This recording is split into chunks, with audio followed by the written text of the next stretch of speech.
Assalamualaikum warahmatullahi wabarakatuh.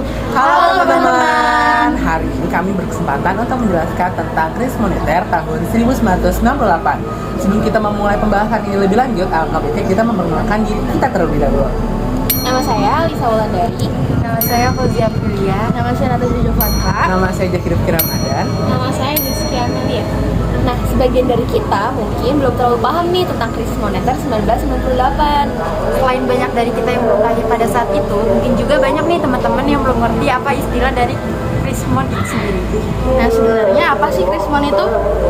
Faktor apa yang membuat krisis moneter terjadi di negara kita pada tahun 1998? Yuk disimak videonya. Halo teman-teman, sebelumnya krisis moneter itu apa sih? Krisis moneter tahun 1998 atau Krismon yang terjadi pada Indonesia tahun 1998 diawali oleh krisis finansial Asia yang terjadi pada tahun 1997. Dampak apa aja sih yang dialami oleh Indonesia pada saat itu? Dampak yang pertama adalah dampak manusia, lalu sampai ke dampak keuangan yang terjadi pada Indonesia. Lalu kenapa sih bisa terjadi hal tersebut? Hal tersebut bisa terjadi karena adanya kurangnya atau lemahnya sistem perbankan dan keuangan yang terjadi pada masa itu. Untuk saat ini kita cuma bahas tentang krisis moneter atau keuangan dulu ya. Untuk faktor-faktor penyebab kenapa krisis moneter terjadi bisa dijelaskan oleh Fauzia. Nah, apa aja sih faktor penyebab dari krisis moneter ini? Seenggaknya ada 4 faktor yang melatari krisis moneter 1998 ini. Yang pertama adalah rupiah yang anjlok, yang kedua hutang luar negeri yang membengkak, yang ketiga adalah sistem perbankan yang lemah, yang keempat adalah krisis kepercayaan. Bingung gak sih maksud dari keempat faktor itu? Yuk kita kulik dari faktor yang pertama, yaitu rupiah yang anjlok. Faktor yang pertama yaitu rupiah yang anjlok. Sebelum krisis, sistem nilai tukar rupiah menggunakan fixed exchange rate. Apa itu fixed exchange rate? Fixed exchange rate adalah mekanisme untuk menjaga nilai tukar rupiah terhadap mata uang asing ini atau yang disebut dengan dolar Amerika agar tetap stabil. Emang sih sistem ini bikin nilai tukar rupiah lebih stabil, tapi ada efek samping juga loh. Pemerintah jadi harus ngeluarin atau ngorbanin cadangan devisa untuk menutup selisih harga atau selisih nilai tukar dari rupiah ke mata uang asing ini.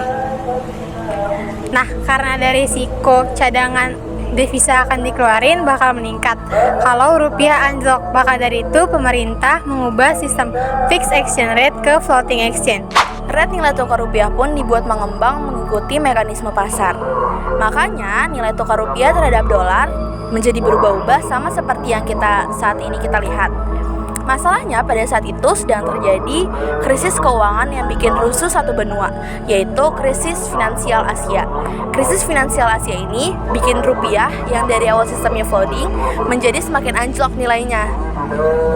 Neraca pembayaran yang saat itu banyak menggunakan dolar juga semakin membengkak dan membuat banyak usaha menjadi bangkrut karena mereka tidak bisa menutupi pengeluarannya yang saat itu banyak menggunakan dolar. Akibatnya pada saat itu rupiah dalam 1 tahun turun 600%. Nah, yang kedua ada utang luar negeri Indonesia.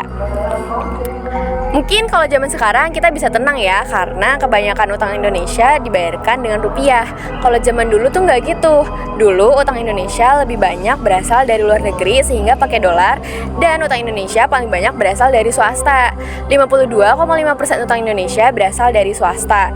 Dan dari utang-utang tersebut, 66%-nya adalah utang jangka pendek yang jatuh temponya tahun 1998. Nah, jadi bisa dibayangin dong, udah ngutangnya pakai dolar, jatuh temponya pendek pula. Sedangkan di sisi lain, cadangan devisa yang kita punya itu cuma 14,44 miliar dolar. Nah, jumlah ini tuh nggak cukup untuk melunasin utang alias pokok dan bunga-bunganya. Yang ketiga, sistem perbankan yang lemah. Sistem perbankan yang lemah karena hanya mengendalikan satu sektor dan tidak ada LPS, lembaga penjamin simpanan. Hal yang ditakutkan pun terjadi. Begitu krisis terjadi, rupiah hancur-hancuran. Nasabah di bank menarikan uangnya di bank sehingga bank kekurangan likuiditas. Sebenarnya saat itu ada program IMF untuk membantu membenahi perbankan kita. Namun sayangnya data perbankan yang kita siapkan di atas kertas berbeda dengan kenyataan di lapangan. Poin yang terakhir adalah krisis kepercayaan. Efek dari umum dan krisis pada poin pertama tadi adalah apa?